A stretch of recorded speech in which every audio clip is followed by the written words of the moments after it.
Toronto மற்றும் அதன் சுற்றுவட்டார பகுதிகளில் முதியவர்களை ஏமாற்றி நகைகளை திருடி வந்த சர்வதேச கும்பலைச் சேர்ந்த 2 பெண்களை போலீசார் கைது செய்துள்ளனர்.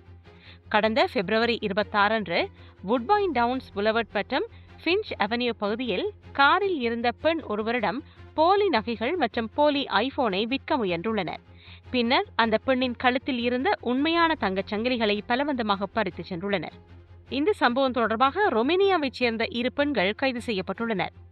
இவர்கள் ப்ரொஜெக்ட் ஜெட் செல்லர் எனப்படும் சர்வதேச குற்றக் கும்பலுடன் தொடர்புடைய குற்றப் பயணிகள் என்று போலீசார் அடையாளப்படுத்தியுள்ளனர்.